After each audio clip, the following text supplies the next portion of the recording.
नमस्कार दोस्तों, स्वागत है आपका एक और नए वीडियो में। मैं संदीप सिंह लेकर आया हूं एक और नया वीडियो, जिसके अंदर हम बात करेंगे जो एसएससी की तरफ से जो अपकमिंग वैकेंसीज है एसएससी एमटीएस के पोस्ट पर, उसकी हम इस वीडियो के अंदर डिटेल में बात करेंगे। तो जैसे कि दोस्तों आप देख रहे हैं कि एसएससी एक अलग ही मोड में नजर आ रही है कि एसएससी बहुत ही फास्ट तरीके से अब नई रिक्रूटमेंटों को करवाई जा रही है, जिसके अंदर आप देख सकते हैं कि एसएससी सीजीएल के अंदर जो वैकेंसीज है वो भी डबल ट्रिपल करके एसएससी ने निकाल दी है, और एसएससी जीडी के अंदर एकदम एग्जैक्ट डबल वैकेंसी करके निकाल दी गई है, जो 24,000 से 45,000 पोस्टों पर कर दी गई है। उसी प्रकार आप देख सकते हैं कि एसएससी सीपीयू और स्टेनोग्राफर के एग्जाम भी कंडक्ट करवा चुकी है। तो इस प्रकार अगर आप देखेंगे तो एसएससी एमटीएस की जो पोस्ट है उनके ऊपर जो अपकमिंग वैकेंसीज आने वाली है उनके बारे में हम इस वीडियो के अंदर डिटेल में जानेंगे, जिसके अंदर हम जानने वाले हैं इस वीडियो के अंदर कि उनका सिलेक्शन प्रोसेस क्या रहने वाला है, आप किस डिपार्टमेंट में, यानी कि आप अगर फाइनल आपका सिलेक्शन हो जाता है तो आपको कौन सा डिपार्टमेंट किस दिया जाता है, और उसके बारे में हम डिटेल में इस वीडियो के अंदर बात करने वाले हैं। और आप बात करेंगे एलिजिबिलिटी क्राइटेरिया के बारे में, जिसके अंदर age limit, qualification, job location और जो आपकी जॉब प्रोफाइल है वो क्या रहने वाली है। एग्जाम सेंटर के बारे में हम बात करेंगे। उसके बाद हम इंपॉर्टेंट जो डेट्स है, जो 2023 की जो एसएससी एमटीएस की भर्ती कंडक्ट करवाई जाएगी उसके अंदर आपकी अप्लाई डेट और लास्ट डेट क्या रहने वाली है। और उसके बाद हम बात करेंगे इसका एग्जाम सिलेबस, जो अभी तक जो भर्तियां एसएससी एमटीएस के पदों पर करवाई गई है उसके अंदर जो इनका एग्जाम सिलेबस रहा है वो क्या रहा है। उसके बाद डिस्क्रिप्टिव पेपर जो होता है उसके बारे में हम डिटेल में बात करेंगे, और लास्ट में हम बात करेंगे इसके अंदर जो अगर आप फाइनल सिलेक्शन पा लेते हैं तो इसके अंदर इन हैंड सैलरी आपको क्या दी जाती है। तो दोस्तों अगर हम एमटीएस के अंदर हम अगर इसकी टोटल पोस्ट की बात करें तो दोस्तों देखिए जो टोटल पोस्ट है एकदम एग्जैक्ट जो पोस्ट है वो तो आपको जो ऑफिशियल नोटिफिकेशन जो 25 जनवरी 2023 को आने वाला है उसी के अंदर पता चलेंगे कि आपको एग्जैक्टली कितनी पोस्टों पर रिक्रूटमेंट की जाएगी। लेकिन जैसे कि हम अगर पीछे की जो भर्तियां थी, जो 2020 की जो भर्ती थी उसके अंदर इसके अंदर 3,972 पोस्टों पर ये भर्ती करवाई गई थी, और 2021 के अंदर ये 4601 पोस्टों के ऊपर ये भर्ती करवाई गई थी। तो उस हिसाब से अगर अब की बार हम देखें तो अब की बार आपको पता है कि जो सेंट्रल गवर्नमेंट है वो मिशन मोड के तहत एक भर्तियों को एक 1 बाय 1 कंडक्ट करवाई जा रही है। तो उसके अनुसार आप देखेंगे कि इसके अंदर जो वैकेंसीज है जो प्रिडिक्ट की जा रही है उसके अंदर अब वैकेंसीज कम से कम 10,000 से 20,000 के समथिंग मानकर चलिए, यानी कि आपको इतनी वैकेंसीज आपको देखने को मिल सकती है इसके अंदर। अगर दोस्तों अगर हम अप्लाई की डेट की बात करें तो इसके अंदर जो 25 जनवरी 2023 से लेकर 24 फरवरी 2023 तक आप ऑनलाइन मोड में इसके फॉर्म अप्लाई कर सकते हैं एसएससी की ऑफिशियल साइट पर। उसके बाद अगर हम बात करें इसकी एग्जाम की डेट, तो एग्जाम की डेट है वो अभी एसएससी के कैलेंडर के हिसाब से इसके एमटीएस की अप्रैल और मई महीने के अंदर आपके एग्जाम कंडक्ट करवाए जाएंगे। तो उस हिसाब से अगर आप देखेंगे तो इसके अंदर बहुत ही कम टाइम आपको एग्जाम के लिए जो CBT 1 है, जो आपका यहाँ पर कंप्यूटर बेस्ड एग्जाम होगा वो अप्रैल और मई में कंडक्ट करवाया जाएगा। बहुत ही कम टाइम आपको देखने को मिल रहा है। उसके बाद अगर आप ऑनलाइन जब ये एप्लीकेशन फॉर्म सबमिट करते हैं तो उसकी फीस की बात करें तो फीस जो जनरल, OBC और EWS कैंडिडेट है उनके लिए यहाँ पर फीस 100 रुपये फीस रखी गई है, और SC ST और फीमेल कैंडिडेट के लिए यहाँ पर कोई भी फीस नहीं दी जाती है, यानी कि उनको यहाँ पर 0 फीस पेमेंट करनी पड़ती है। उसके बाद अगर हम इसके अंदर एज लिमिट की बात करें तो दोस्तों एसएससी एमटीएस के अंदर कई तरह की पोस्टें होती है, जिसके अंदर हम बात करेंगे कि एसएससी एमटीएस की जो कुछ पोस्टों के लिए जो एज है वो 18 से 25 ली जाती है, यानी कि कुछ पोस्टें होती है जिनके लिए 18 से 25 साल और कुछ पोस्टें होती है जिनके अंदर 18 से 27 साल इंक्लूड की जाती है। यानी कि ये सभी जो एज का क्राइटेरिया दिया गया ये जनरल कैंडिडेट के लिए है। जो जनरल के कैंडिडेट है वो कम से कम इसके अंदर एज है वो 18 साल और मैक्सिमम ये 25 साल के लिए कुछ पोस्टों पर, और कुछ पोस्टों पर 27 साल के लिए यहाँ पर दे सकते हैं। उसके बाद अगर हम इसकी जो एज कैलकुलेट की जाएगी उसकी बात करें तो 1/1/2023 से एज कैलकुलेट की जा सकती है, लेकिन ये जरूरी नहीं है क्योंकि जो ऑफिशियल नोटिफिकेशन आएगा उसके अंदर इसको हो सकता है 2022 भी कर दिया जाए। उसके बाद दोस्तों ये जनरल कैटेगरी के लिए एज हो गई। उसके बाद अगर हम रिलैक्सेशन की बात करें तो OBC कैंडिडेट को यहाँ पर 3 साल की छूट, और SC ST कैंडिडेट को 5 साल की छूट दी जाती है, और जो फिजिकली हैंडीकैप जो PH कैंडिडेट होते हैं उनको 10 साल की, और उसी प्रकार एक्स सर्विसमैन को भी यहाँ पर छूट दी जाती है एज क्राइटेरिया के अंदर।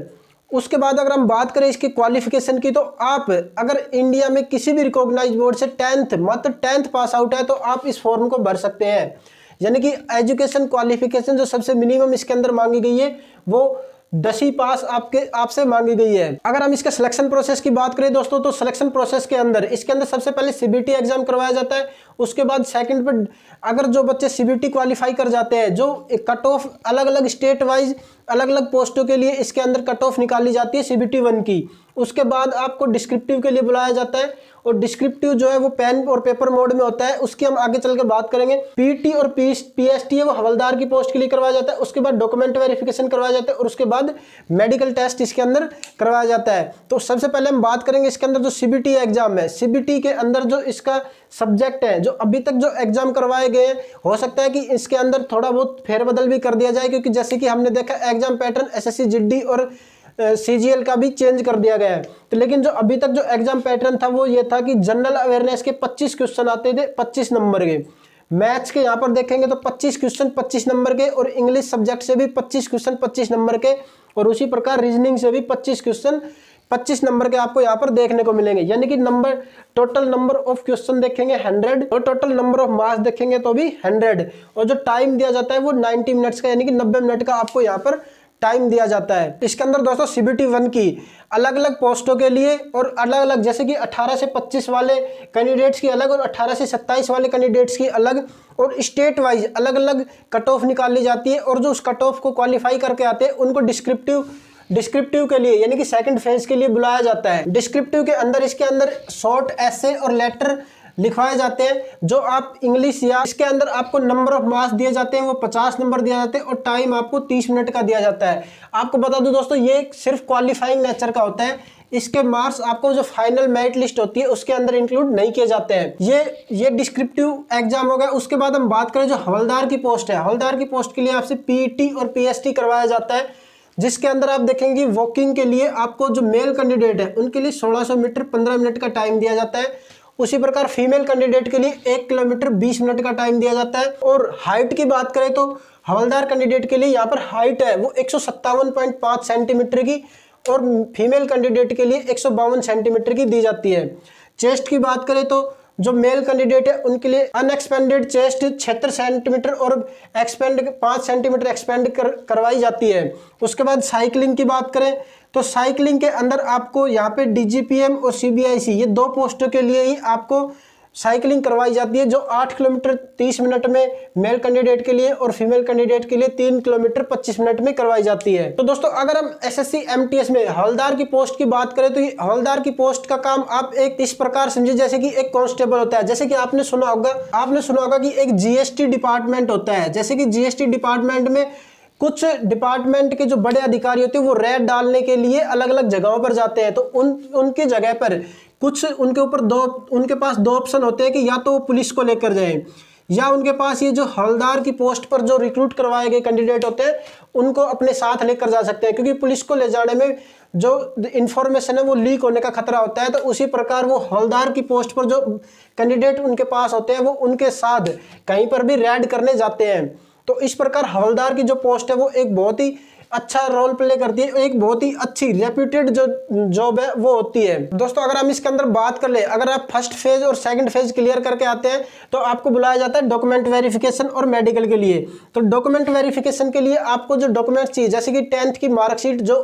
आपके पास ओरिजिनल होनी चाहिए, और ओरिजिनल आईडी प्रूफ आपके पास होना चाहिए। 4 या 5 आपसे फोटो मांगी जाती है। और उसके बाद अगर आप किसी कैटेगरी से बिलोंग करते हैं, जैसे कि SC ST या OBC से, तो आपसे कैटेगरी सर्टिफिकेट भी यहाँ पर आपको देना होगा। उसके बाद आपको मेडिकल के लिए, तो मेडिकल के अंदर आपसे सिर्फ नॉर्मल मेडिकल करवाया जाता है। आप किसी भी गवर्नमेंट हॉस्पिटल से अपना मेडिकल करवा के यहाँ पर ले जाके आपको सिर्फ जमा करवाना होता है। इसके बाद दोस्तों अगर बात करें, अगर आपका इसके अंदर सिलेक्शन हो जाता है तो आपको जो डिपार्टमेंट है वो किस प्रकार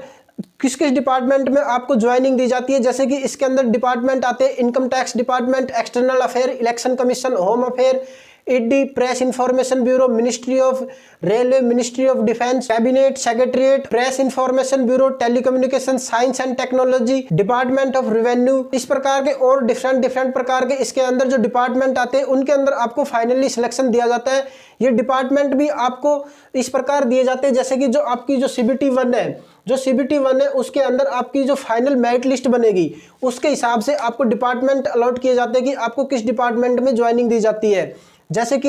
इनकम टैक्स डिपार्टमेंट है उसकी कट ऑफ कुछ अलग जाएगी, स्टेट वाइज अलग जाएगी। इसके अंदर दोस्तों जब आप फॉर्म फिल करवाए जाते हैं तो आपको अलग अलग स्टेट वाइज, यानी कि आपसे स्टेट वाइज एक प्रेफरेंस भरवाया जाता है कि आप किस स्टेट में जॉब करना चाहेंगे, तो उस स्टेट के हिसाब से आपको यहाँ पर फाइनल कट ऑफ दी जाती है। उसके बाद आप अगर हम बात करें इसके एग्जाम सेंटर की, तो एग्जाम सेंटर आप नियर बाई ले सकते हैं, क्योंकि जब आप फॉर्म फिल करते हैं तो आपको near by 3 exam centre choose करने का आपको ऑप्शन दिया जाता है। तो इस प्रकार आप अपना एग्जाम सेंटर भी चूज कर सकते हैं, वो आपको नियर बाई में ही आपको मिल जाता है। उसके बाद अगर हम बात करें इसके अंदर सैलरी की, तो सैलरी इसके अंदर आपको लगभग सभी अलाउंस और जो भत्ते होते हैं, एचआरए होते हैं, वो सभी मिलाकर आपको जो फर्स्ट इन एंड सैलरी मिलती है वो लगभग 29,000 रुपए के समथिंग आपको सैलरी मिलती है। यानी कि यहाँ तक ही आपको सैलरी मिलती है। उसके बाद आपकी सैलरी जैसे कि प्रमोशन होते जाते हैं उसके हिसाब से आपकी सैलरी भी इंक्रीज होती रहती है। तो धन्यवाद दोस्तों, आशा करता हूँ वीडियो आपको अच्छा लगा होगा, और वीडियो को अगर आपको पसंद आया हो तो वीडियो को लाइक करें और चैनल को सब्सक्राइब करें, और वीडियो को अपने दोस्तों के साथ शेयर करना ना भूलें। अगर कोई भी डाउट आपको किसी भी प्रकार का हो तो आप कमेंट सेक्शन में लिखकर हमसे पूछ सकते हैं, हम उसका 1 to 1 जवाब देने की कोशिश करेंगे।